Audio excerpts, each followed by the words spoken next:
to build. On our mind to do. And we have Dan Bertler was our builder for the food pantry. He's also one of our board members, OCRN. We hope Dan will be the builder of hopefully the new youth center. And then we had Diane Newland, which you probably all know is the executive director of the youth center. So I don't know, Diane, do you want to? I'm going to steal your mic if that's okay. Can you hear me? We can. Okay, good. So when OCRN approached us and said, hey, we think you guys could use our help, we were like, yes, we could definitely use your help. You know, the space we have now, and we don't want to seem ungrateful. We are very grateful that we have a space. You know, doing this as long as I have, it was always beat into my brain that just be happy you have any space at all, right? And so I've always really enjoyed our building. However, it has some serious issues.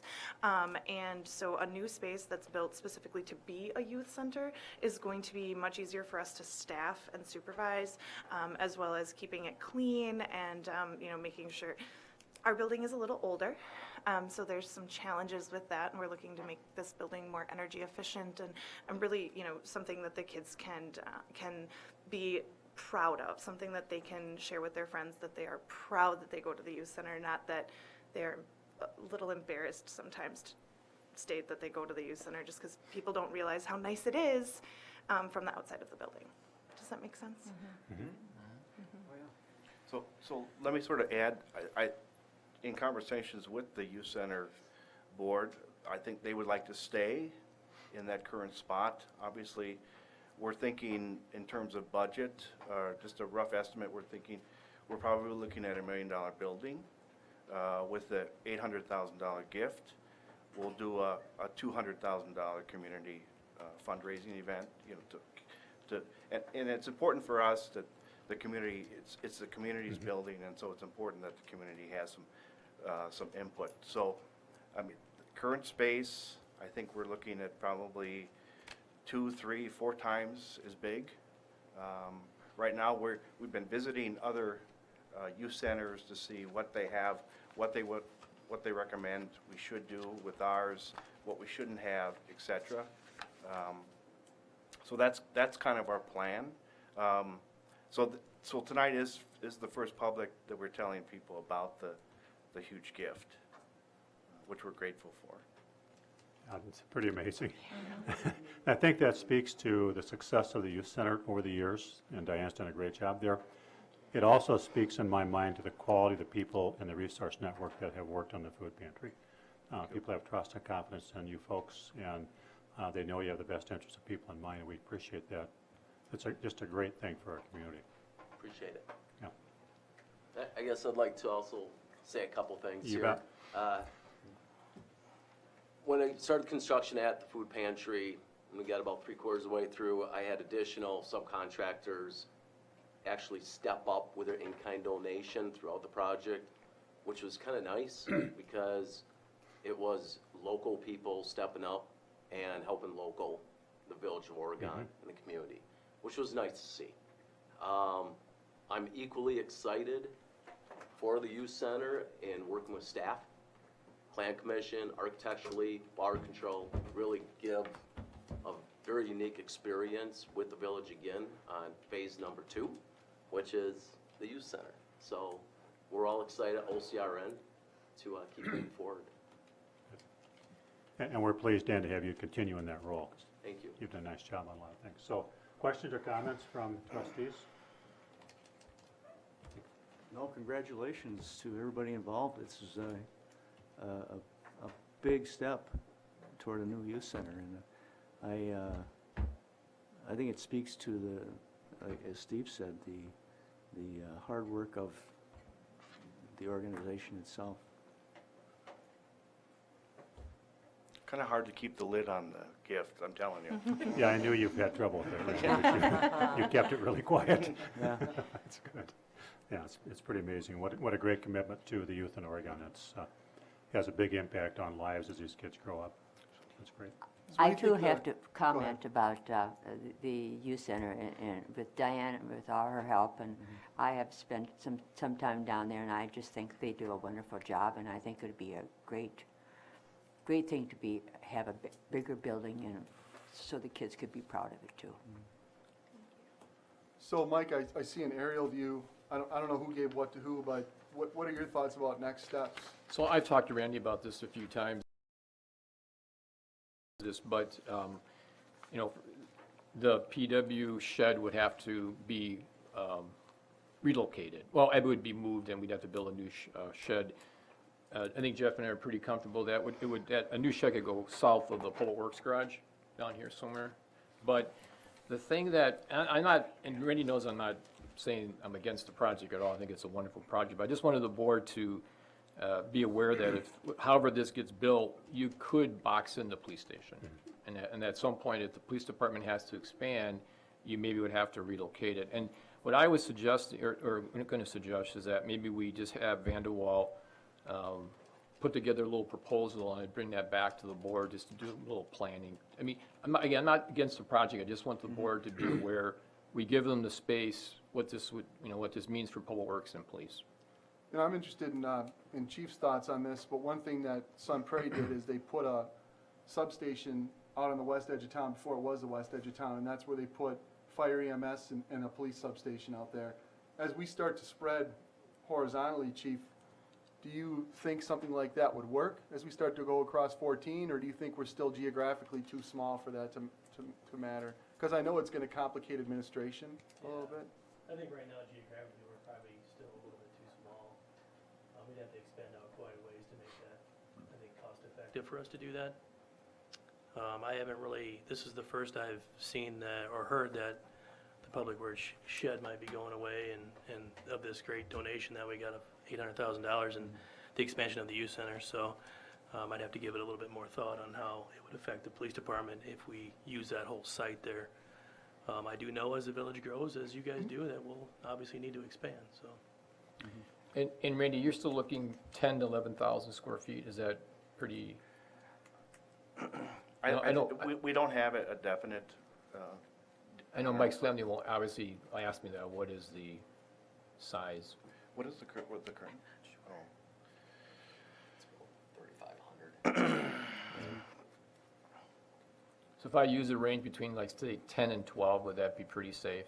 I think so. Okay. Yeah. Okay. Yes. Mike, do you want me to do a layout plan? Oh, that'd be great. Just giving out instead of spending. Yeah, Vanderwall. sure. Again, I've had a couple architectural firms step up and Oh. let's donate services to do some preliminary SketchUp. That would be great. So this way the chief can see how big of a building, how it impacts the area. Yeah. Okay. And Yeah, thanks, Dan. Diane, didn't you have some discussions about the proximity of the police department to the youth center? You had mentioned some things. Do you feel comfortable sharing your thoughts on why that's important? I think it's important for us to stay near the police department, because it does, like, the kids see the police more regularly. They are building a bond. The police will come over and play basketball here and there and those sorts of things, so that's really strengthening the bond. The location we're at now is fantastic. It's so close to everything, and so staying within that location is really great. And I think it's important if we can move around a little bit. You guys have driven past at night when they're playing basketball and the ball's running out into the road, and then no matter how many times you tell them not to run into the road, their 12-year-old brains don't process that as fast as they just want to go get the ball. And so, kind of moving, adjusting the space that we have so that it's a little bit safer for the youth who are utilizing it as well. And I've always enjoyed being next to the police department, very helpful. And some days when I'm out shoveling, they offer to let me use the snow blower, and just in general, really nice things. And so, we enjoy being near the police department, and I hope you don't mind us being where we are. No, love you guys there, and happy to work with you any way we can, so we'll make it work. I just had one thought too, and last summer when we were talking about library construction, I think we did soil borings down on the west side of J.C. Park.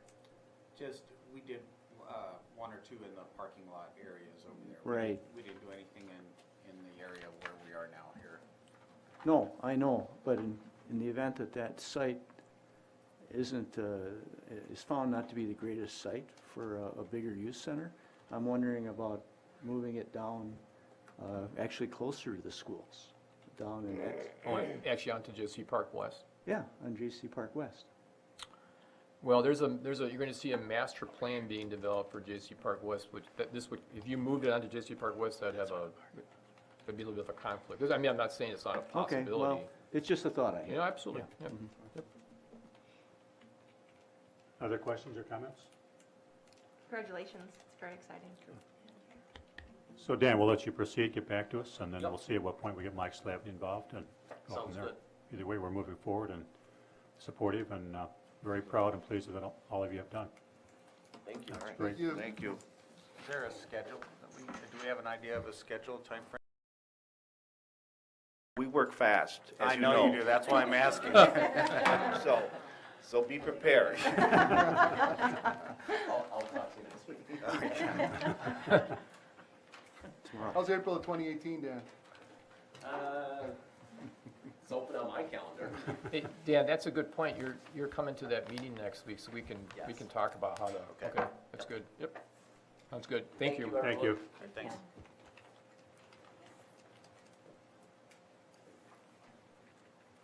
Okay, so our next item is 3B, discussion and possible action regarding denial of operator's license for Reginald Hoskin. Does Mr. Yeah, come forward, please, and identify yourself with name and address, please. Welcome. Yes, Reginald Hoskin, Deerfield, Wisconsin, 402 South Main Street. Been a resident there for about 17 years. And I end up having to have a job, trying to find a job somewhere, so I end up finding one there. I applied, and I ended up getting hired, and I was just wondering what is the purpose of my denial of having a liquor license. Chief? That would be me. Yeah. So a background check was done, and looks like Mr. Hoskin was denied for failure to disclose ordinance violations and OWI arrest, and also looks like he has several different charges, felony child abuse, aggravated robbery, sexual assault, on probation.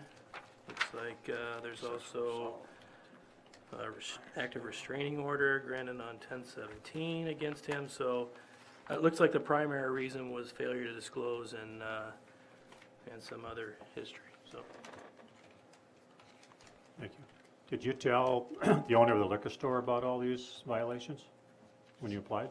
No, I did not tell him about it. Well, because me and my aunt hasn't had a sit-down conversation. We did. Well, I mean, we did a little bit. I told him, because it was just a basic interview, and so I didn't get a chance to explain all this to him, because I rather did that on different terms. Questions or comments any trustees have? Well, just that, probably the most important thing on a liquor license with the village is complete honesty up front, Yeah, which isn't to say that we can always work past what isn't revealed, but when you aren't completely honest up front and we find those things out, that speaks to character and always results in a denial of a liquor license, okay. my opinion. Yeah. Is that a motion, Jeff? Yes. I'll second that. Okay, a motion and second to deny the operator's license. Any further discussion or questions? All in favor of denial, please say yea. Aye. Okay. Opposed? Okay, that's denied. Good luck going forward. All right, thank you. Yeah.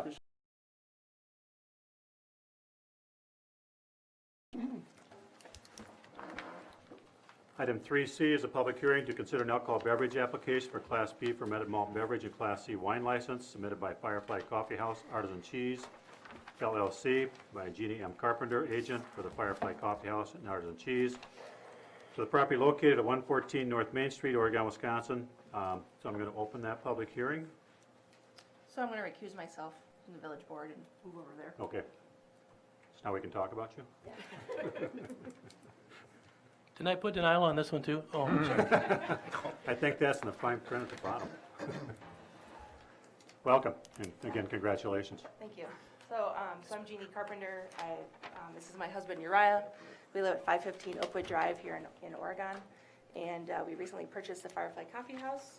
And so we are here to respectfully ask for a beer and wine alcohol license. So basically going forward, just like they have been. Yeah, so alcohol sales at the Firefly are very minimal. They're, in looking at the books for the past 10 years, they're less than 1% of all sales. So it's not a huge part of the business by any stretch of the imagination. What we would like to do is we would like to have the license in order so that I could teach wine and cheese and beer pairing classes. That's one of the things that I do for a living, and the Firefly seems like a good community place to do that. Those classes are in the evening, they're ticketed, and it seems like a good educational component. Okay, good. Uriah, any comments you want to add to that?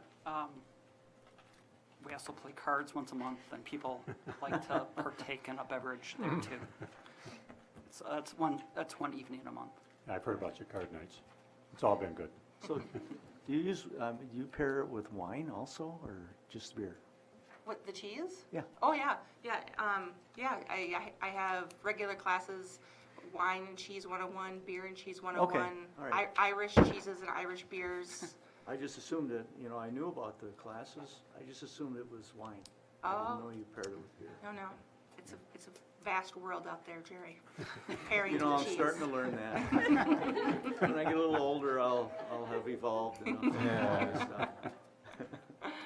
Did the board notice in their really good written description that they're going to card anyone that purchase alcohol? They're going to show ID, and that no consumption of alcohol by minors will be allowed, even if parents are present. That was an issue when Holstein was in, so I just wanted to make sure the board knew that. Jeannie and I are going to follow Yep. that, so. Yeah, thanks. And good for you. That's a great thing to do. Yeah, we have there's a little piece of paper where the cashier stands with the date of carding someone, that they're not 21 as of that date, that we have to deny. Great, thank you. Chief, do you have any concerns? I don't know, I was thinking back over the last 2 years, I don't know that we've ever really had any issues at the Firefly, quite honestly, with underage drinking, so I would expect that would continue. Too much coffee to cause problems. You're part of that. No comment, right? I thought the application looked really good. One of the best we've had before us for consideration. I would certainly encourage it. You make the motion? We're just doing the public hearing right now. Oh, I see. We're not ready for a motion yet. Any other comments? I think we're all in agreement. So any other comments either you would like to make? I don't think so. Anyone from the public who would like to comment? Okay, so we did village board's comments, got police department report. So I will close the public hearing. We'll go to item 7, which is discussion and possible action, which is approving the granting of a Class B fermented malt beverage and Class C wine license to the Firefly Coffee House. Jeannie Carpenter as the satisfactory agent. So we need that motion, please. I would so move. Thank you. Thank you. Any discussion? All those in favor? Aye. Opposed? Motion carries. Thank you very much. Congratulations, Jeannie. Thank you very much. So you guys taking off now?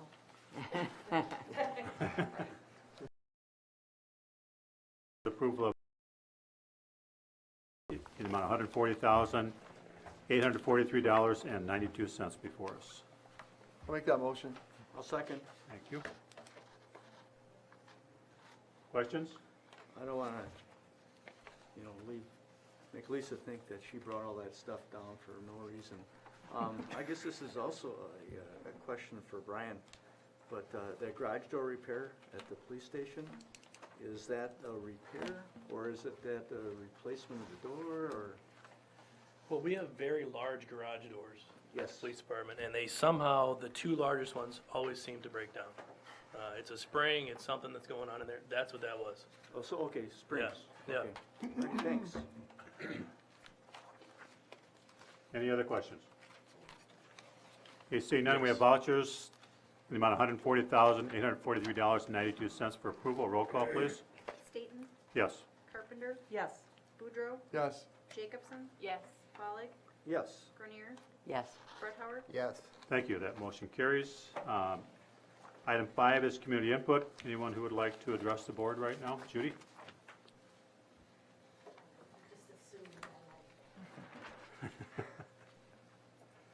And again, welcome. Thank you. Good evening, everybody. I'm Judy Knudsen from the Oregon Chamber of Commerce.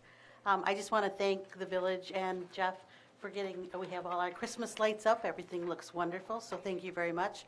As well as Darlene for helping me spearhead that downtown lights and everything, so we have that all done. So now, we're just going to wait for Santa to come. Done. Snow. Oh, no snow. Sorry. Nicely done, Judy. Thank you very much for Florida pulling that all together for us. Anyone else who wishes to address the board? Okay, so we have people here for a couple things down the agenda way, so I think we'll jump to those. So under 7, communication, miscellaneous business. Item G, discussion of recent clergy meeting with the Thiels regarding village's purchase of the motel property. So if you want to come forward, we'll deal with that right now. Doesn't mean you have to leave. You can if you want to. Would you rather? No. No, we just try to move people up that are here No, I if they would like to. appreciate So. that. I appreciate that. Yeah. And I wasn't sure exactly what was happening tonight as far as who was going to be there, but about 3 weeks ago, month ago, Jerry had mentioned just in conversation with one of the clergy in town about the motel property and the purchase of that by the village. And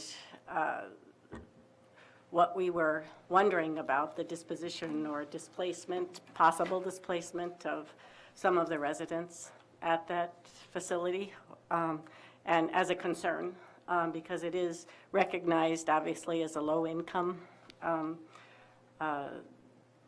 option for those residents. And I had noticed, over probably the last year, that area has, become more of a community with garden space being developed and so forth. And, it just seemed like a shame for one. And then the concern of where are those people going to go if there isn't an alternative. So we were invited to a clergy meeting a couple weeks after that and attended with most of the clergy in Oregon, just more like an awareness and what can we do as a community to help these people, or is there an alternative, when this happens. And it's my understanding that the deadline is 6 months from now. Yeah. Yeah, it's 6 months from now, and that the building, won't be here any longer, and I know that it's at times, and the history of it, it's been viewed as an eyesore. And, that I guess that could be debated too. It doesn't have to be an eyesore. It could be properly managed. But I know that there have been difficulties there at that building. But yet, at the same time, we also, I guess simultaneous to that, we're approached by some of the residents. They're looking for housing, and the difficulty of finding low-income housing in Oregon, as we all know, is really difficult. So I don't know, and what the plan is for that space and that area and or that building after the 6 months, other than the tear down. But wondering if there's an option for continuing, somewhat until with proper management, until there's more of an alternative to be offered within the village.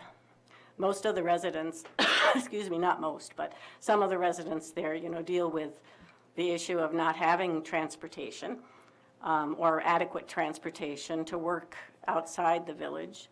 So, you see them in some of the lower paying, I guess I would say, quite honestly, jobs within the village because of, their restrictions. So I guess basically, what will happen to all of those residents? And, we just heard just a wonderful youth center coming on board.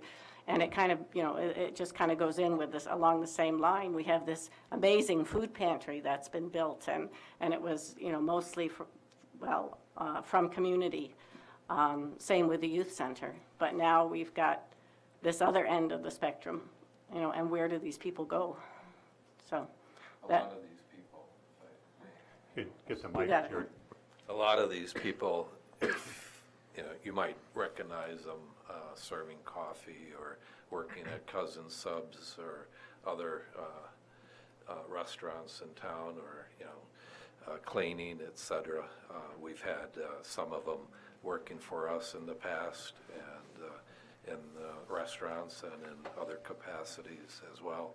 And you know, we were approached by one lady who said she's lived there for 4 years, and no transportation except her legs, and she walks all the way downtown every day to you know, work. And she said, "Where am I going to go? You know, I can't afford, you know, any place else, and it means I'm going to be having to leave, you know, Oregon, and and then there's going to be another vacancy at a restaurant in Oregon, and it means that somebody's going to either have to raise their coffee prices or other, you know, food prices, and it's a vicious circle." And so I guess what we're asking is that if there is no, you know, other plans for that hotel, that until there is other adequate housing for these people in place, that we defer from raising that property.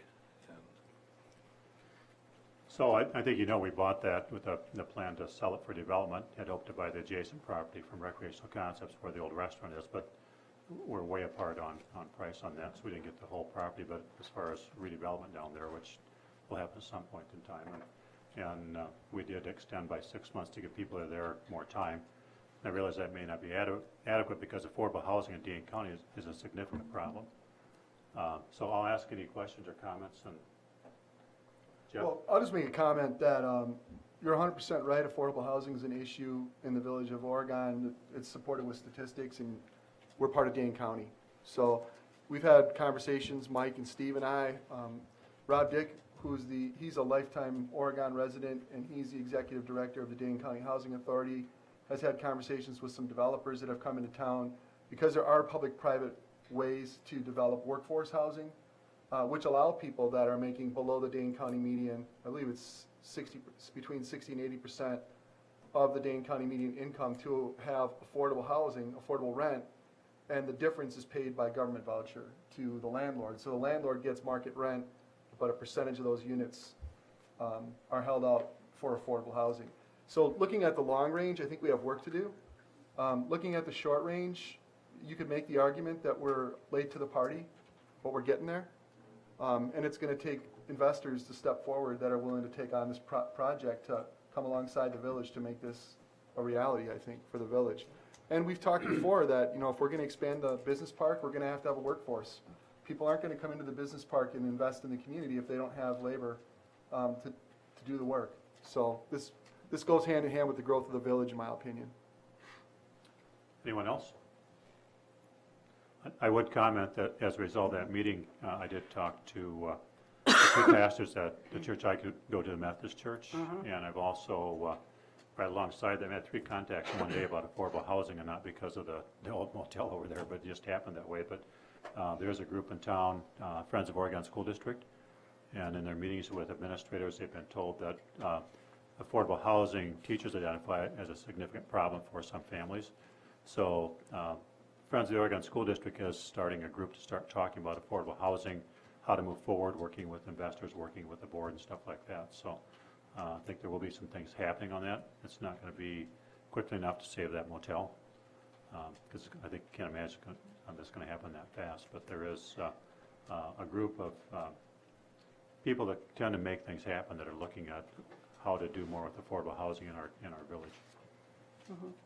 I guess we're aware of that, you know, and how Dane County works. You know, we work with families ourselves who, you know, have subsidized situations and so forth. So, you know, it's possible to do. You know, you hope that there are more landlords and developers who would participate in those programs. You know, it's not always easy. You know, it can bring its challenges, but you know, it was pretty heart-rending to see or hear some of the stories that came forward, you know, from people who are now searching for housing. So, again, I didn't know and we don't know what the plan is other than just the raising of that building. You know, if there's something in play, yeah, I could see the urgency of wanting to have the land vacant, but if there isn't, you know, is it really, you know, is there an extension that could be granted? You know? So that's where our thinking was. Okay. Yeah. Gary Gorman down in Georgia did almost identical property to the motel, but it was 3 times bigger, and the renovation and the quality of the people that have moved in to that development, he really turned that whole situation around. And also with Union Corners on East Wash, Gorman and Company built 80-unit low income, which filled up before they even got it completed. And there's 2 more identical buildings that are planned for that. And I believe I heard that they were almost all full before they're even built. But we can't continue to grow as a community unless, you know, we do have the workers and quality workers, and we can't lose sight of the people that have disadvantages and so forth. And so I think that's about all I have to say. Okay, yeah, you know, I think you've planted an idea, and we'll see where the board wants to go with that as time goes on, and go from there, because we have some time. Yeah. Yeah, okay, thank you. Yep. We'll then go to item E, which is an FYI. Hotel developer Adam Coyle has requested $800,000 in TIF assistance. There's a note that we do, at the end of the meeting, have a closed session to discuss this. So Adam is here to bring us up to date on anything that has changed before we do that. Welcome, Adam. Thank you. Good evening. Adam Coyle for Oregon Hotel LLC now. You had some comments back to me or asking some questions. One of them was about the interest rate on that TIF request. I did confirm with the bank that they will loan us the money up front at the same 5%, so we can do that. So that was one item. The second was providing a breakdown of our costs, which we sent over. And then the current value of that lot, I have that as $250,000. I'm looking at Access Dane. I believe they just weren't able to find that when they looked.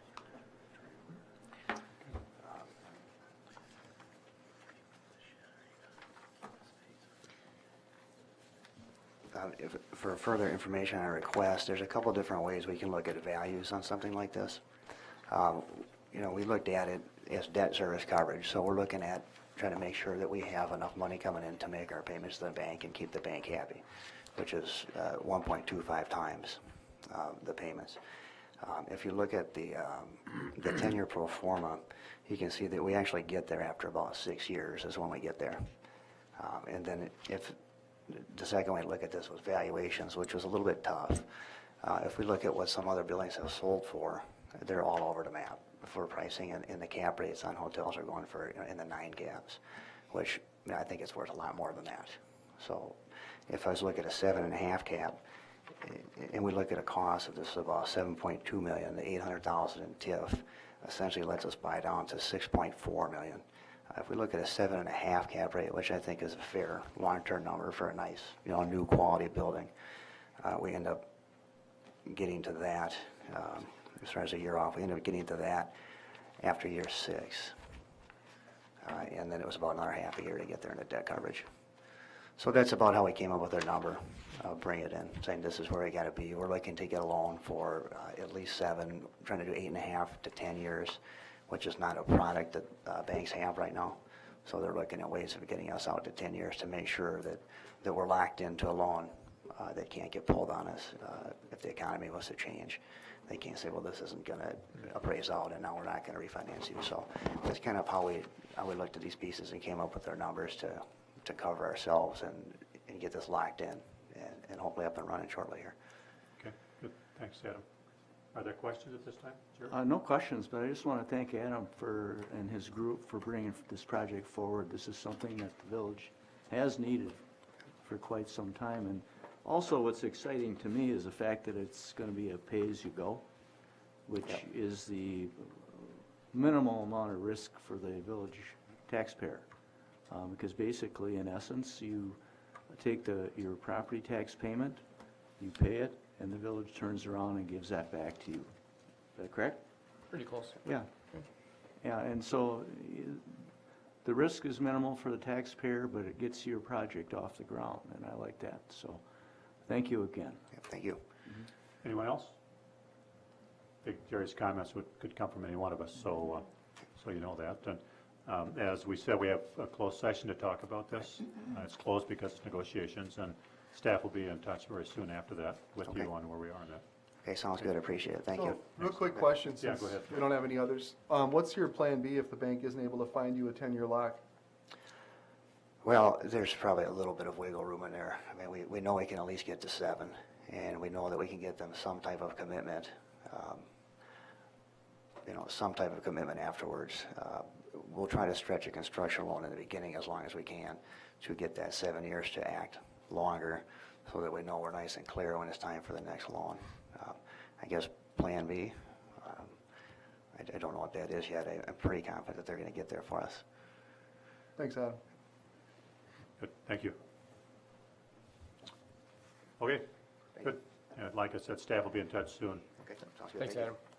Adam. So we'll now go back to item 6, proclamation announcements. Item A, any board comments? I just wanted to, Judy kind of preempted this, but I just wanted to say what a nice job the chamber and everybody did with the Christmas tree lighting on Friday. Chief was exhausted after hosting the chili cookout Friday night and then having the police department canine breakfast Saturday morning. But, it was pretty incredible for me to go to the Firefly and not be able to find parking because there were that many people at the pancake breakfast. So I think the village is really starting to come together around what the chamber's doing, what the police department and the fire department are doing, and it's exciting to see that. Yeah. Yeah, there's a big crowd Friday night, I know. It's great. Over 250 people came. Yeah. Any other board comments? That will go to staff comments. Jeff, I think you're up first. Yep, we're continuing to collect leaves. It's still a slow process, and this is when when they all come down. They kind of came down a little late this year, but we're trying to get ahead on that. We anticipate next year being a lot better. Thank you for approving the budget. We'll be procuring that leaf vac truck, and that'll help a lot. Brush pickup did end in October. There's still some brush out there. As we will have opportunity, we may send the chipper out one last time, but right now we're trying to clean up some projects right before the end of the year. And we've been blessed with great weather, but. Yeah. So what's your advice to residents that have brush sitting on the skirt? Bring it down to the brush pile. Yeah, at North Perry Parkway, at the wastewater treatment plant there. When is that scheduled to move? The brush pile? Yeah. That'll move with the work that'll be done on Perry Parkway connection, and that's going to be bid out in January, February of this year. So that sometime next year that pile. Yeah, we're going to actually, it'll be a little tricky. We're going to have to come up with an interim plan because obviously the construction activity will be right where the brush pile is, so we can't have all that on top of each other. We're looking at some alternative locations, possibly the parking lot that's next to the bathrooms on North Perry Parkway there. That would obviously probably have to be cleaned up much more often than what we do now. So we're going to be evaluating that in the next month or so to figure out how we're going to do that. We want to be able to maintain and still have a spot, because we could just say we just don't have a spot for now, but then that doesn't leave people with a location to dump. And if you don't give people that location, they'll find a location, and that could just become more of a problem for us later. Thank you. Yep. Thanks, Jeff. Mike, looks looks like you're up. Yes, we're still looking for members on historic preservation, so if people are interested, they could contact me, please. The special meeting that we were going to have on the lift station analysis next week, we're actually going to now just focus on the library. Jim Mann will be at the meeting next Monday. And then on the 18th will be our last board meeting of the year. And then the first board meeting in 18 will be on January 8th. Okay. Thank you. So item 7, communication miscellaneous business. Item A, status of new library building and capital improvement plan discussions. The board's continuing discussion with village financial advisor Jim Mann will occur at the December 11th special board meeting. There's a note from the village administrator that information be distributed at the meeting tonight, and we have that with us. Yep. So I would recommend that you, if you would, just review this again. This is some late summer release, and I put it together, and I think it has some helpful information. When you're going to look at Jim's PowerPoint, you should have this in mind when you're doing that.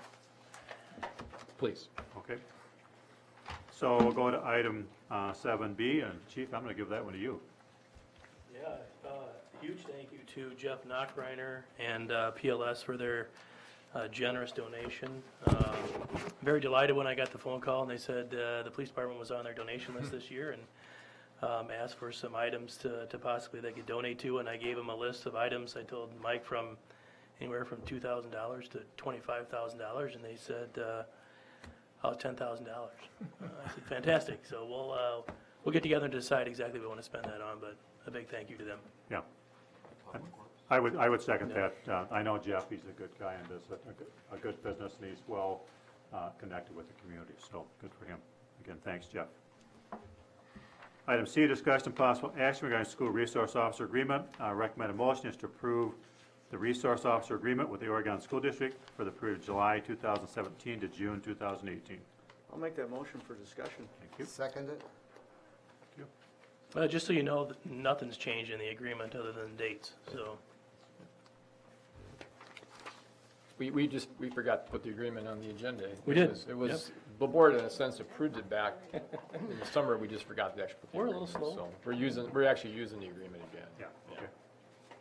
So any questions? So we have the motion second to approve the school resource officer agreement for this next year. All in favor? Aye. Opposed? Motion carries. Thank you. We've done Thank D you. and E. F, review of 2017 estimated tax bill average value on a $275,000 house in the village. Mike, I think you were going to make some comments on that. Am I got that right or not? I think the finance director is going to do that. Okay. Actually, it's okay, well, I'll do it, but I would like to go through it line item by line item.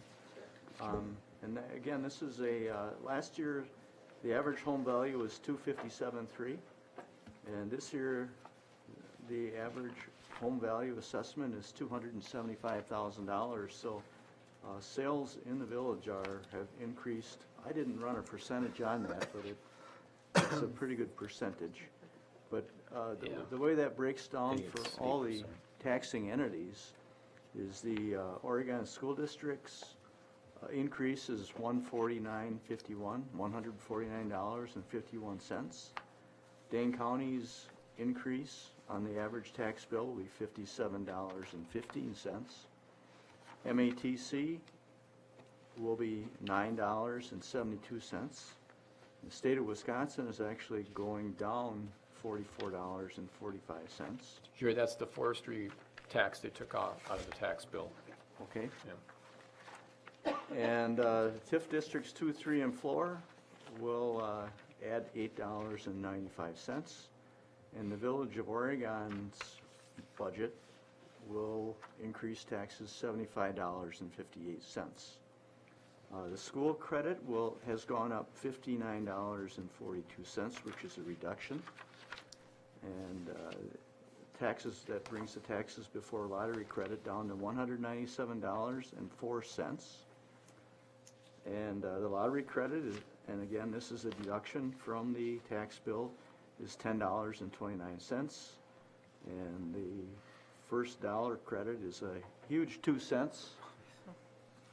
And that leaves a net tax bill of $207, or a net tax increase of $207.35. So I think if, when you get your tax bill, if you have any questions, you can call staff. And they'll be happy to help you with that. So a couple things, again, and we said this numerous times during the budget process, this is that if your house was worth 257, it's going to 275.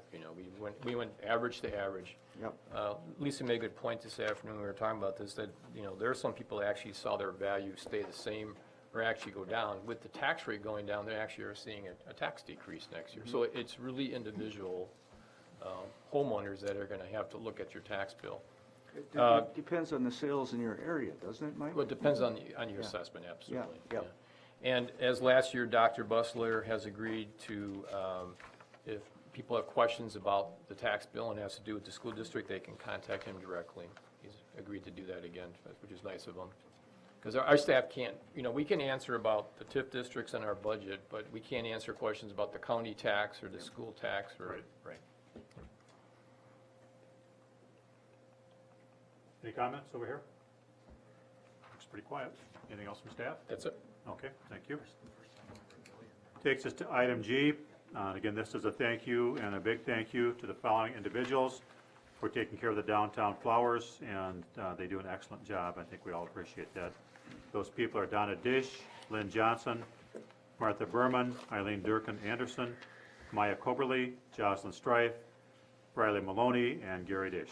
So again, thank you for doing that. It's a big job. They look great, and it's very much appreciated. And the village is buying them a gift certificate to Ziggy's this year. Yeah, okay. So Very nice. We've Very good. been doing it for a local restaurant, rotating that around every year. So, That's nice. yeah. Okay. Item A is discussion of possible action, amendment to Dane County Purchase of Services Agreement. Recommended motion is to approve $5,000 amendment to that, for that Human Services Purchase Agreement for 2018. The grant is for a total of $77,691. So do we have a motion? So moved. Second. Thank you. Rachel? Every year, Dane County, we have a purchase of service agreement with them. Part of that agreement covers our adult day program. The cost for low-income seniors to attend our adult day program is underwritten by that grant. This year, there was more use of that grant than there had been anticipated. So they've given us an additional up to $5,000. Doubt that we'll earn all of that in this last quarter, but whatever we are in need of, up to $5,000, we should be able to get reimbursed. Okay, great. Thank you. That is really good. Yeah. Yeah, that speaks very highly of the services you're providing. Thank you.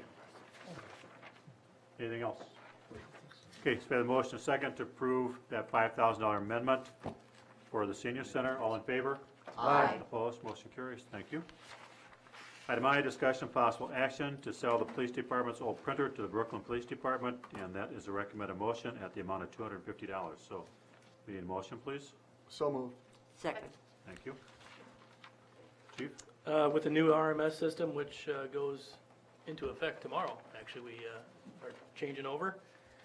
We have an old printer that the Village of Brooklyn needs to have for their property management, and since we get a new one, they are interested in buying our old one. So we're giving it to them for less than half price.